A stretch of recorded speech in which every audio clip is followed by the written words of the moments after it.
Восторгаться ею, вроде как, неправильно. Много бед она принесла жителям районов, где обитала. И в то же время ее жизненный путь вызывает восхищение. Ее воля к жизни, умение преодолевать трудности, навыки, позволявшие более 10 лет уходить от погони. Она самый желанный трофей якутских волчатников. И несмотря на это, волчица сумела прожить долгую жизнь, до белых седин. Никто точно не знает, сколько лет было легендарной белой волчице. Впервые жители таежных районов Якутии столкнулись с этой коварной хищницей где-то в начале десятых годов. Довольно крупная, хитрая, быстрая волчица начала охотиться на домашний скот. Ее жертвами становились лошади, чаще молодняк и жеребята. Естественно, на волчицу сразу была объявлена охота. Тогда еще никто не мог и предположить, что эта охота продлится 10 лет. И несмотря на успех охотников, вряд ли их можно назвать победителями в этом долгом противостоянии человека и зверя. Волчица отличалась острым умом, недюжинной выносливостью и каким-то врожденным талантом, чутьем, редким даже для зверя ее вида.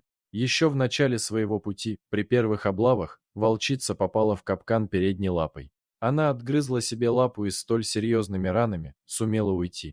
Хищница выжила, а пережитое только закалило ее характер. Успех сопутствовал ей во многом по причине, что вела она себя непредсказуемо, нетипично для большинства зверей своего вида.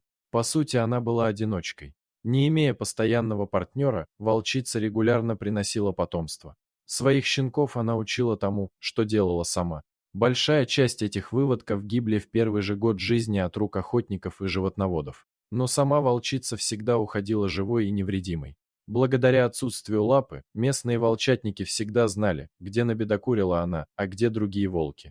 Волчицу никогда не видели с крупной стаей. У нее не было постоянного волка-самца.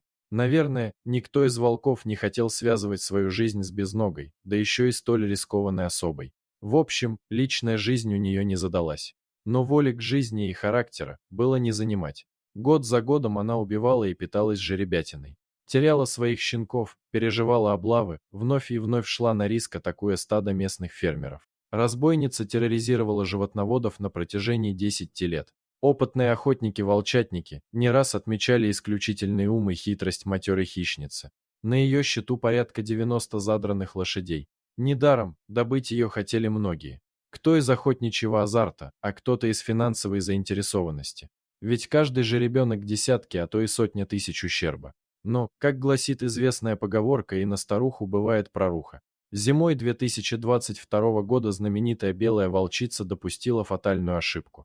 Она вновь попала в капкан, теперь уже задней лапой. В этот раз разбойница поступила так же, как и в годы своей молодости. Она отгрызла себе лапу, уже вторую, и попыталась уйти. Но сделать это было уже непросто. Волчица прошла несколько километров, прежде чем ее настигли охотники. Прожив долгую, полную борьбы и скитаний жизнь, волчица отправилась навстречу полной луне. А животноводы спустя годы смогли вздохнуть спокойно. Шерсть волчицы была белой, но не от рождения, а от возраста. Отсюда и последнее прозвище «белая волчица». Визуально хищница напоминала белого волка Акелу из мультфильма про Маугли. Несмотря на травмы и постоянные погони, волчица дожила до белых седин, пройдя долгий и опасный путь, который сама когда-то и выбрала.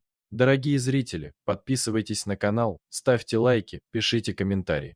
До новых встреч!